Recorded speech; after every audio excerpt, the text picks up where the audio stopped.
तो पिछले एपिसोड में आपने देखा यानी पिछले वीडियो में आपने देखा कि हम लोग आजमगढ़ से निकल के राजगीर की ओर जा रहे हैं। और जैसे मैंने कहा था कि इस वीडियो में मैं राजगीर का टूर कंटिन्यू करने वाली हूँ। तो आजमगढ़ के छूटते ही हमने यूपी को भी कुछ टाइम बाद ही टाटा बाय बाय कह दिया। तो आजमगढ़ से राजगीर तक का डिस्टेंस कुछ 329 किलोमीटर है, यानी 329 किलोमीटर। तो कार में ये पूरा रास्ता आज हमें तय करने में कुछ 7 से 7.25 घंटे लग जाएंगे। और आजमगढ़ से यूपी बॉर्डर तक का रास्ता पूरा पूर्वांचल एक्सप्रेसवे के अंदर ही है। और बिहार घुसने के बाद वही रास्ता बाइफरकेट करके NH 922 यानी नेशनल हाईवे 922 के अंदर आता है। तो ये सब सुन के आप समझ ही सकते हैं कि यूपी बॉर्डर तक का रास्ता बहुत ही अच्छा है। और बिहार में घुसने के बाद भी जब तक आप नेशनल हाईवे पे है यानी NH 922 पे, तब तक ज़्यादातर रास्ते आपको अच्छे ही मिलेंगे। मगर जितना आप सिटी के अंदर या टाउन्स के अंदर घुसते जाएंगे तो थोड़े बहुत रास्ते आपको ख़राब मिल सकते हैं। तो जैसे मैंने कहा था कि आजमगढ़ से राजगीर करीब 7 से 7 घंटे में लग जाएंगे। और उसके बाद भी अगर आप थोड़ा लंच, स्नैक्स इन सब के लिए रुकते हैं तो आपको आने में भी शाम ही हो जाएगी। और इसी एंट्री गेट को पार करते हुए हम पहुंच चुके हैं राजगीर। वैसे हमें होटल पहुंचने में अराउंड 8 साढ़े 8 बज जाएंगे। तो आज और कोई प्लान नहीं है, डायरेक्ट कल सुबह से हम टूर स्टार्ट करेंगे। तो मैं आप सबसे डायरेक्ट कल सुबह मिलती हूँ। Good morning. सो आज हम लोग जाने वाले हैं यहाँ आसपास जो साइट सीइंग है, 3-4 जगह है जहाँ कुछ जगह बहुत फेमस है, जैसे कि नालंदा जाने वाले हैं हम। सो बचपन से पढ़ा है, सुना है इसके बारे में, पहली बार देखेंगे। एंड और कुछ जगह है जो मैं दिखाती रहूँगी। So today's episode is going to be Rajgir sightseeing. And try करेंगे कि यहाँ पे जैसे कुछ रेस्टोरेंट्स और फूड जॉइंट्स एक्सप्लोर करने का। So that's about the day. And अभी के लिए मैं अपने होटल के कॉरिडोर में हूँ। तो मम्मी अभी भी रेडी हो रही है, last minute things. So this is the hotel corridor and let's go and let's see कि राजगीर कैसा जगह है। And I am very excited to explore.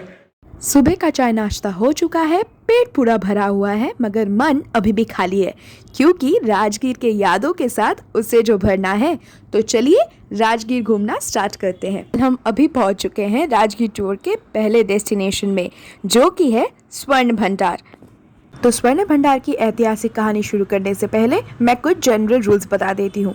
पहला, अगर आप अपनी हायर्ड कार या अपने कार से आ रहे हैं तो यहाँ पे पार्किंग इजीली अवेलेबल है। और सेकंड कि यहाँ पे कोई एंट्री फ़ी नहीं है। और आपको यहाँ अंदर गाइड्स मिलेंगे और मैं रेकमेंड करूँगी कि आप गाइड्स लें, बिकॉज़ गाइड्स के अलावा अंदर जो केव्स हैं उनके बारे में समझना या जानना थोड़ा मुश्किल हो सकता है। कैसे? चलिए मैं आपको वीडियो के आगे दिखाती हूँ। स्वर्ण भंडार बेसिकली मैन मेड केव्स हैं जो कि बिहार के वैभार हिल्स के बेस पर बनाए गए हैं। तो इसमें कुल 2 केव्स हैं, जिसमें से एक मेन केव है जहां हम पहले जाने वाले हैं। तो चलिए अंदर जाते हुए मैं इस जगह के बारे में आप लोगों को कुछ फैक्चुअल बातें पहले बता देती हूँ। पहला फैक्चुअल इन्फॉर्मेशन ये है कि ये जगह सुबह 9 बजे से शाम को 5 बजे तक खुली रहती है। और यहाँ केव्स के अंदर हमें ज़्यादातर बुद्धिस्ट स्क्रिप्चर्स और बुद्धिस्ट कल्चर के बारे में जानने को मिलने वाला है। जैसे कि मैंने कहा था, अभी हम लोग हैं मेन केव के अंदर। तो बेसिक जो फैक्ट्स इन्फॉर्मेशन थे वो मैंने आपको बता दिए हैं। अब चलिए हमारे जो टूर गाइड के अंकल हैं उनसे यहाँ की स्टोरी सुनते हैं। इसी गुफा के भीतर बौद्धों की 3 धार्मिक पुस्तकें लिखी गई, सुत्त पिटक, विनय पिटक और अभिधम मद्दत्री पिटक। लेकिन उस समय मगध का जो राजा थे उनका नाम था बिंबिसार। राजा बिंबिसार हर एक डायनेस्टी के थे। इसी तुरंत के भीतर इतिहास है कि बिंबिसार का कोषागार खजाना छिपा हुआ है। अब ये दरवाजा बताने का कारण है कि बिंबिसार का बेटा अजातशत्रु पैसे के लालच में अपने पिता को कैद कर दिया और जेल में बंद कर तड़पा कर मरवा डाला। तो राजा बिंबिसार की पत्नी जो थी कौशल्या, गुस्से में आकर खजाना जैन मुनि गौतम साधु को दान कर गए। देखिए वो तो साधु थे, उनका जरूरत था नहीं। वो अपनी तपस्या के बल पर इसी गुफा के भीतर रखकर ऊपर से पत्थर का दरवाजा बंद किए और एक मंत्र लिख दिए कि वह लिपि जो विद्वान पढ़ेंगे ये दरवाज़ा आपके आप खुल जाएंगे, लेकिन वो लिपि किसी ने पढ़ा नहीं। जब ब्रिटिश का समय आया तो सामने वाली जंगला से तोप लगाकर तोड़ना चाहा, लेकिन टूटा नहीं, यह दाग होकर रह गया। ब्रिटिश टाइम में ही कलकत्ते का निवासी जगदीश चंद्र बसु जेसी बॉस हॉट स्प्रिंग को टेस्ट किए और जब बेसन प्लस एक्सपेरिमेंट किए तो वो ऐसा रिपोर्ट प्रकाशित किए, इस पहाड़ के भीतर विस्फोटक पदार्थ है गंधक को फास्फोरस, अगर इसे छोटा सा डायनामाइट से तोड़ा जाए ब्लास्ट कर जाएगा। इसे तो 90% लोग अशोक चक्र समझ रहे हैं दीदी, लेकिन ये जैन धर्म चक्र है। अशोक चक्र में 24 लकीर होता है, इस चक्र में 32 लकीरें हैं। इस तरह का लिपि दरवाजे पर भी है, गौर से देखिए तो यहाँ भी लिपि शाही दिख रहा है। लिपि के बारे में आर्कियोलॉजिकल सर्वे करने वालों का रेफरेंस है कि संख लिपि है, जिसका पढ़ाई पूरे विश्व में हुआ है। और हुइनसंग साहब 7वीं सेंचुरी AD में आया हरफर्दन साहब के पीरियड में, तो हुइनसंग साहब जब भारत भ्रमण यात्रा किए, उनके भारत भ्रमण यात्रा के रिपोर्ट पर यहाँ की खुदाई जो है 1905 में लॉर्ड कनिंघम और मार्शल ने करवाए तो 2 गुफाएं मिली। अब उसमें पूर्वी गुफा 2 तल्ले का प्राचीन जैन मंदिर मिला। ये मंदिर 1934 के बिहार भूकंप में टूट गया। कभी भी नाले बाबू इसके ऊपर ईंट और चूना सुर्खी वगैरह जो मिल रहा है, ये भूकंप के बाद भारत का सुरक्षा है टूट गया। तो स्वर्ण भंडार का टूर यहीं तक था। आई होप जितना इन्फॉर्मेशन मैंने आपको दिया है वो सब आपको अच्छा लगा हो। तो यहाँ से निकल के हमारा अगला मेन डेस्टिनेशन होने वाला है नालंदा यूनिवर्सिटी। लेकिन उसके पहले उसी एरिया में कुछ और अच्छी चीज़ें हैं जो होते हुए हम नालंदा को जाएंगे। पर चूंकि नालंदा थोड़ा सा राजगीर के बाहर के एरिया में पड़ता है, तो मैं रिकमेंड करूंगी कि आप लोग हमारी तरह ही लंच करने के बाद नालंदा के लिए निकले। तो जैसे कि मैंने कहा, फिलहाल हम लोग आए हैं लंच के लिए और ये राजगीर बाजार का एरिया है और इस एरिया में आपको काफ़ी सारे अफोर्डेबल ईटिंग आउटलेट्स या रेस्टोरेंट्स मिल जाएंगे। और अब लंच के बाद, जैसे कि मैंने कहा था, हमारा पहला मेन डेस्टिनेशन नालंदा ही है। पर उसके पहले हमें कुछ और अच्छी जगहों के बारे में पता चला है जहां हम जाने वाले हैं। जैसे सबसे पहले हम जाने वाले हैं ह्यूएनसांग म्यूज़ियम। जी हाँ, ह्यूएनसांग के बारे में तो आप सब जानते ही हैं, पर क्या आप लोग ये जानते हैं कि ह्यूएनसांग के साथ इस राजगीर शहर का एक बहुत बड़ा ताल्लुक है? तो चलिए उसके बारे में जानते हैं। और फाइनली हम लोग पहुँच चुके हैं ह्यूएनसांग मेमोरियल हॉल। वैसे अंदर जाने से पहले और टूर स्टार्ट करने से पहले यहाँ भी कुछ जनरल रूल्स हैं जो मैं आप सबको बता देना चाहती हूँ। ये मेमोरियल हॉल के गार्डन का एरिया है और ये जगह बहुत ही वेल मेंटेन्ड है। और अंदर जाने से पहले मैं आपको एक और इंटरेस्टिंग चीज़ दिखाना चाहती हूँ। जी हाँ, इस सियारल की बात कर रही थी। खूबसूरत है ना? चलिए अंदर चलते हुए जो जनरल रूल्स के बारे में मैं बता रही थी वो सब आप लोग को बता देती हूँ। ये मेमोरियल हॉल नालंदा यूनिवर्सिटी से 2 किलोमीटर की दूरी पर है और नालंदा रेलवे स्टेशन से 5 किलोमीटर की दूरी पर है।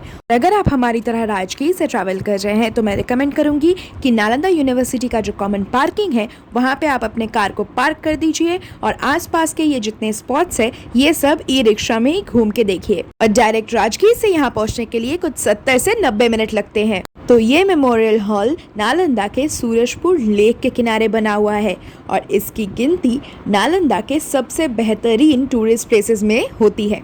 इस मेमोरियल का निर्माण 1957 में पंडित जवाहरलाल नेहरू द्वारा चाइनीज ट्रैवलर ह्यूएनसांग की याद में किया गया और 1984 में ये कंप्लीट हुआ। अपने भारत भ्रमण के दौरान ह्यूएनसांग 12 साल तक नालंदा विश्वविद्यालय में एक छात्र थे। विश्वविद्यालय से 2 किलोमीटर दूर ये मेमोरियल उसी जगह पे बना है जहां ह्यूएनसांग आचार्य शीलभद्र से उन दिनों योगा सीखने आते थे। और ये जो आप लोग देख रहे हैं ये है बौद्ध धन चक्र मुद्रा। तो ऐसे ही आपको यहाँ और भी कई सारी चीजें मिलेंगी जो ह्यूएनसांग और उनके भारत भ्रमण के साथ कनेक्टेड चीजें हैं। और अब वक्त है यहाँ से अगली मंजिल की ओर चलने का। मुझे कमेंट्स में ज़रूर बताइएगा कि आपको ये मेमोरियल हॉल का टूर कैसा लगा।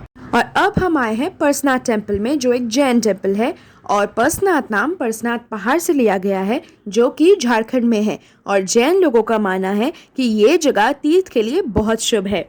आज तक मैंने जितनी जगह देखी है उसमें से नालंदा इकलौती ऐसी जगह है जहाँ पे गौतम बुद्ध जी की मूर्ति आपको बहुत ही कम सफेद रंग की देखने को मिलेगी। चुनिंदे बुद्ध मूर्तियों पर ये काला रंग होने का कारण ये है कि ये रंग दर्शाता है कि जीवन में सत्य की खोज करनी हो तो कभी कभार क्रोध और आक्रोश की भी आवश्यकता पड़ सकती है। तो आखिरकार सब स्पॉट्स कवर करते हुए हम यहाँ पहुँच चुके हैं।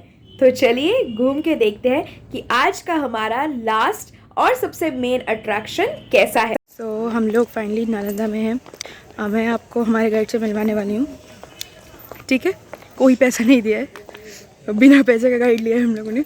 ये अभी ये बताएंगी पूरा ये बताएंगे, इनको सब आता है। हाँ बताओ क्या बता रही थी। हम भी थोड़ा थोड़ा ही जानते हैं। बताते रहो। चलो आगे चलो। ये देखो गाइड वाला एटीट्यूड आ गया। 1000 स्टूडेंट था, हाँ 2000 टीचर था। हाँ, समझो पढ़ाई। मतलब एक एक टीचर के लिए 5 स्टूडेंट सिर्फ। हाँ। आजकल 500 होते हैं। और हर स्टूडेंट यहाँ खाना खाना का मतलब रसोई था। हाँ बाथरूम बड़ा है। इसका ड्रेनेज सिस्टम जो था हाँ, आज के ज़माने में कोई कल्पना भी नहीं कर सकता। वो हड़प्पा जैसे मोहनजोदारो वैसा ही उसी टाइम का है ना। ड्रेनेज बहुत अच्छा था उस टाइम पे। खिलजी हाँ, हाँ। जला दिया था। हाँ वो तो है, पर ये भी मैंने सुना है कि उस टाइम पे कोई, इवन आज के डेट में भी ऐसा कोई इलनेस नहीं है, मतलब बीमारी जिसका एंटीडोट मतलब दवाई जो नालंदा में नहीं था। मतलब ये कोविड जैसे आया सब कुछ, और आने वाले दिनों में भी अगर कोई नया वायरस आया, कुछ भी आया, उस सब का जो एंटीडोट या दवाई है वो सब यहाँ पे था। Everything is destroyed. So that is what I know about Nalanda and let's see कि अभी हम और क्या क्या देखेंगे। तो ये नालंदा शब्द जो है 2 शब्द के मेल से बना है, एक नालम और दूसरा दा। नालम का मतलब होता है कमल, जो ज्ञान का प्रतीक है, और दा का मतलब होता है दान करना, यानी वैसा स्थान जो ज्ञानदान देता है, उस स्थान को नालंदा कहा जाता है। दूसरा राइटर इसको दूसरी तरह से भी लिखा है, नालम ददाती इति नालदा, यानी जहाँ ज्ञान का अंत नहीं हो, उस स्थान को भी नालंदा कहा जाता है। तीसरा राइटर लिखा है कि जहाँ इस ईंट का निर्माण हुआ था, इसके चारों तरफ तालाब हुआ करता था, और उस तालाब में नालक नाम का एक सर्प निवास करता था, जिसके कारण इस स्थान का नाम नालंदा है। तो नालंदा विश्वविद्यालय का स्थापना 413 से 455 एडी में चंद्रगुप्त द्वितीय का बेटा कुमारगुप्त ने किया था। एक छात्र का एक घर है, आने जाने का रास्ता उधर से आ रहा है, देख रहे हैं गलियारा, रास्ता उधर से आ रहा है। बाद के राजा लोग जब गलियारा में सीढ़ी तैयार किया ना, दरवाजा बंद हो गया। बीच में गुरुजी बैठते थे, और गुरुजी के चारों तरफ छात्र बैठ करके पढ़ने लिखने का काम करता था। हाँ, शिक्षा पद्धति आज के तरह बड़ा क्लासरूम नहीं होता था ना, टीचिंग स्टेज होता था पेड़ के छात्र। अब पढ़ाने का सिस्टम प्रोफेसर बोलते थे, छात्र सुनता नहीं था, बल्कि किसी सब्जेक्ट पर दोनों डिस्कस करते थे। गैलरी प्रोफेसर लोग के बैठने का जगह, छात्र लोग नीचे बैठता था। उधर ग्रीन रूम ड्रेसिंग रूम है, ये स्टेज स्क्वायर वाला है, देख रहे हैं ना, स्टेज उधर वाला चौकोर वाला, जहाँ बुद्ध मूर्ति होता था, समझ रहे ना। अच्छा, ये दोनों बाथटब है, स्नान घर है। छात्र यहाँ स्नान ध्यान करके ना बुद्ध को जल ऑफर करता था, प्रे करता था।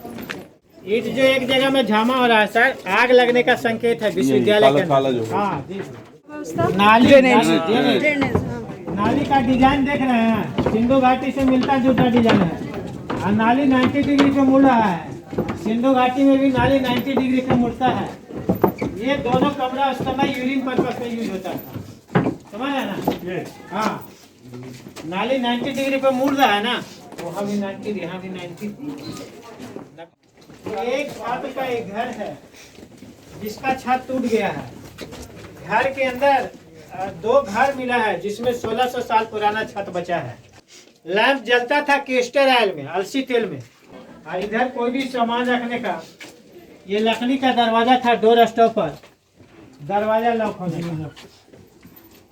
जो एस्ट्रोनॉमी पढ़ के घर जाता था, एस्ट्रोलॉगर का काम करता था, लेकिन जो बुद्धिज्म पढ़ के घर जाता था, वो सब अपने देश में बुद्ध धर्म का प्रचार प्रसार करता था।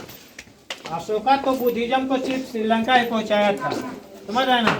यहाँ के छात्र जो है चीन, बर्मा, तिब्बत, थाईलैंड सब जगह पहुंचा दिया।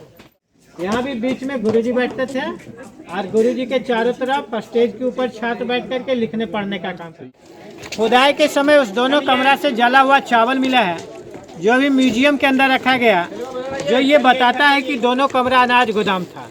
ये कमरा बुद्ध मंदिर था। ये पत्थर माइका पत्थर है। इस पत्थर पर जब चांद का रोशनी पड़ता था, रिफ्लेक्ट होकर के बुद्ध के चेहरे को रोशनी देता था। जिस समय अमेरिका यूरोप के लोग शिकारी जीवन जीता था, नालंदा के लोगों को प्रकाश परावर्तन क्रिया मालूम होती थी। समझ रहे ना? सोचिए कि गुप्त काल कितना डेवलप था। हाँ, समझ रहे हैं? गुप्त काल कितना डेवलप होता था कि लाइट रिफ्लेक्शन टेक्नोलॉजी नालंदा का लोग 1600 साल पहले उपयोग में लाता था। जी हाँ, ये वही अनाज गोदाम है जिसके बारे में गाइड अंकल आप लोग को थोड़ी देर पहले बता रहे थे। तो आई होप कि नालंदा में अभी तक का टूर आप सभी को अच्छा लग रहा हो। तो चलिए अभी अनाज गोदाम आपको अंदर से अच्छे से दिखाती हूँ। तो जैसे कि आप लोग ये स्ट्रक्चर देख सकते हैं, नालंदा में बाकी कमरों की तरह ये कोनिकल शेप का नहीं है और इसी वजह से नष्ट होने के इतने 1000 साल बाद भी यही 2 कमरों की छत है जो अभी तक सलामत है। सच में अगर नालंदा नहीं आते तो ये कभी समझ ही नहीं पाते कि हमारी संस्कृति कितनी पुरानी और गहरी है। बचपन से किताबों में भले ही पढ़ा हो, पर विश्वास कीजिए सामने देखने का एक्सपीरियंस बिल्कुल अलग है। ये बिल्डिंग 1600 साल पुराना है, लेकिन यहाँ शिक्षा संस्थान का जो स्थापना हुआ वो बिल्डिंग बनने से 1000 साल पहले 600 BC जब बुद्ध और महावीर यहाँ जिंदा होते थे, ये जगह नालक गांव के नाम से जाना जाता था। बुद्ध के निर्वाण के बाद जो है ना, बुद्धिस्ट लोग अपने आप को स्वतंत्र महसूस कर रहा था। तो बुद्धिज्म के स्कॉलर को लोग को लगा कि ऐसे तो हिंदू रिलीजन में जो विकृति था वो हमारे रिलीजन में भी आ जाएगा। तो वो जो है ना, बुद्ध के द्वारा बोले हुए वचन को ना पाठ पुस्तक के रूप में संकलित किया। फर्स्ट बुद्धिस्ट काउंसिल में त्रिपिटक की रचना हुई और त्रिपिटक का 31 वॉल्यूम है। रामायण महाभारत की तरह एक वॉल्यूम नहीं है ना। और ये जगह था नालंदा विश्वविद्यालय का किचन कम डाइनिंग हॉल। ये जो छोटे रूम्स आप लोग देख रहे हैं, यहीं पर हर दिन कुल मिलाकर 12,000 लोगों के लिए खाना बनाया जाता था। जी हाँ, 10,000 स्टूडेंट्स और 2,000 टीचर्स। और नीचे जो स्क्वायर जगह देख रहे हैं, यहीं पर बैठकर सब स्टूडेंट्स खाना खाते थे। तो इसी के साथ नालंदा का टूर कंप्लीट होता है और हमारे राजगीर का टूर भी। और अब वक्त है होटल वापस जाने का। नालंदा से निकलने में ऑलमोस्ट शाम हो जाती है, तो इसीलिए हमें राजगीर पहुंचने में भी रात हो जाएगी। आज और कोई प्लान नहीं है क्योंकि कल सुबह है हम लोग का मोस्ट अवेटेड बोध गया का डे टूर। फाइनली हम लोग हमारे होटल रूम में वापस आ गए हैं and the Rajgir tour is over. तो कुछ बातें हैं जो मैं बताना चाहती हूँ। दैट इज़ बहुत अच्छा लगा। नालंदा वॉज ब्यूटिफुल एंड जितना हो सकता, बहुत बड़ा एरिया है, जितना हो सकता था मैंने कवर किया है। विश्व शांति स्तूप जाने का प्लान था बट वो हम नहीं गए। ठीक है, some things should remain for the next trip. So Rajgir में देखने के लिए मोस्टली जो देखने, क्योंकि हमने बहुत सारा देखा है, सो उसी के बेसिस पे बोल रही हूँ। देखने के लिए जो मेन चीज़ें हैं, of course Nalanda is very it still ranks top, so वो वाला इम्पॉर्टेंट है, वो देखना। पगोड़ा का रास्ता बहुत अजीब है। यहाँ पे गूगल इज़ लाइक दे से Google can find any thing, not in Bihar, trust me, because I am saying from experience. Also not sometimes not in UP, because अगर आप गाड़ी लेके आ रहे हैं, आपको ऐसे ऐसे रास्ते मिलेंगे, मतलब गूगल आपको राइट एंड लेफ्ट ऐसे ऐसे जगह बोलेगा जहाँ पे है ही नहीं रास्ता। So from experience, not trying to demean a state or something or its people, but the road conditions are in also in UP में traffic is terrible, but whereas in Bihar I would say थोड़ा सा so in Bihar I would say the road construction चल रहा है अभी, but if you are referring to this like right now, I don't think कि ज़्यादा कुछ changes होने वाले हैं। So this experience is pretty new। Again हम हंस रहे थे गाड़ी में, but again it is very difficult to find out places. So Shanti Stupa जैसे मैंने बोला, उसका रास्ता है but that is also not in a very good condition. Again और एक बात है कि हम लोग ग्लास ब्रिज के लिए गए थे। ग्लास ब्रिज के 2 प्रोसेस हैं। आपको ऑनलाइन बुकिंग करना पड़ेगा, बट द थिंग इज़ यहाँ से डायरेक्ट पेमेंट नहीं होता है। यहाँ से भी आपको थर्ड पार्टी वाया पेमेंट करना होता है। आप ऑनलाइन पेमेंट कर सकते हैं या फिर आपको गेट नंबर 5 होता है, क्योंकि ग्लास ब्रिज जो है वो नेचर सफारी पार्क के अंदर है, तो उसी के एकदम एंड में जाके ग्लास ब्रिज है। It's because it's a hanging bridge. और तो द थिंग इज़ वहाँ पे लिखा था, गूगल में भी अगर आप जाएंगे तो इन्फॉर्मेशन वही है कि आप एक तो आप ऑनलाइन कर सकते हैं, but from experience I am saying कि ऑनलाइन का श्योरिटी ज़्यादा नहीं है। And also there are similar websites जो बिल्कुल गवर्नमेंट वेबसाइट की तरह दिखते हैं, but they are fraud websites. तो ऑनलाइन का चक्कर थोड़ा सा हिला है, बट अगेन वहाँ पे इंफॉर्मेशन है कि आप टिकट काउंटर से जाकर डायरेक्ट कर सकते हैं। अच्छे के साथ साथ जो बुरा एक्सपीरियंस है वो भी बोलना चाहिए। So a very bad experience is वहाँ पे जाके जब हमने इंक्वायर किया अबाउट द दिस थिंग कि डायरेक्ट जो टिकट बुकिंग होता है from the counter, so the behavior of the staff here in the government safari park is terrible. So we didn't go for the glass bridge कि ऐसे situation में जाना सही नहीं है, because they literally behaved in a very bad way. We couldn't get through the end, but glass bridge is not worth the hype it's getting. जितना मैंने वहाँ के स्टाफ का गवर्नमेंट स्टाफ है तो उनका बिहेवियर एक्सपीरियंस किया है, I won't say it was a very good experience for me. So depends कि अगर आप ऑनलाइन बुकिंग करके जाना चाहते हैं, so be very careful with the online booking because it's very dicey. So be a bit cautious with the entire glass bridge planning. So हम नहीं गए, so I won't say yes or no to that. So that was about the bad experience. Hot spring जाने का plan था, but hot spring is नहीं जा पाए because of our disadvantage, that is हम गाड़ी लेके गए थे। सो हॉट स्प्रिंग जहाँ पे है वो that is a very congested area. वहाँ पे बहुत सारे कुंड हैं, आपको यहाँ पे सूर्य कुंड, ब्रह्म कुंड, बहुत सारे सीता कुंड, ऐसे ना बहुत सारे कुंड मिलेंगे। सो हॉट स्प्रिंग उसी एरिया में है। सो वो कुंड पथ is a very congested place, तो आपको गाड़ी रखने का जगह नहीं मिलेगा वहाँ पे। नालंदा एरिया मुझे बहुत पसंद आया। That was in fact a very posh area. So वो एरिया मुझे बहुत अच्छा लगा। वो राजगीर जैसा नहीं है। Rajgir is very very congested, it can be very congested in places जो यूजुअली टूरिस्ट स्पॉट्स होते हैं। दैट इज़ जो हम नहीं गए is cyclopean wall, is Ashok stupa, is again I would include glass bridge in that. अगर आपका वैसा एक्सपीरियंस नहीं होता है तो देन इट्स वेरी गुड। विश्व शांति स्तूप आप जा सकते हैं if you make it around 4:30, उसके बाद बंद हो जाता है। नालंदा देखना है तो वो टाइम मैं कहूँगी कि आप शाम को रखें नालंदा, बिकॉज वो चलना पड़ता है अंदर, एंड वो पूरा धूप में करना पड़ेगा। अगर आप सुबह करें तो हमारी तरह शाम को करना is better. So there is a घोड़ा Katora lake here.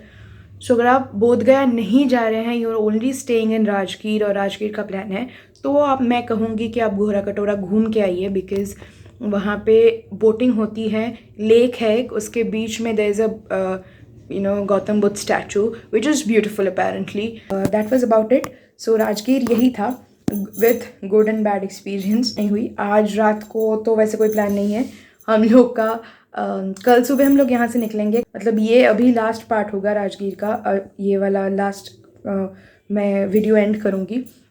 I hope you guys enjoyed. मेरे चैनल का नाम है पाटलीन Sen, so click on that and you can see all the previous videos starting from our halt Varanasi से पहले टू वाराणसी, पूरा देव दीपावली सब कुछ है वहाँ पे डिटेल में। So you can watch all the videos here and let me know आपको राजगीर वाला वीडियो कैसा लगा। And I'm going to end it here, and you know the drill. If you like this video, so then like, share and subscribe, and share with your family and friends as well. And I'll meet you in the next video, and keep supporting, and do not forget to subscribe and also hit the bell icon. And for now, good night. I'll meet you in the next video, that is tomorrow morning. Bye bye, good night.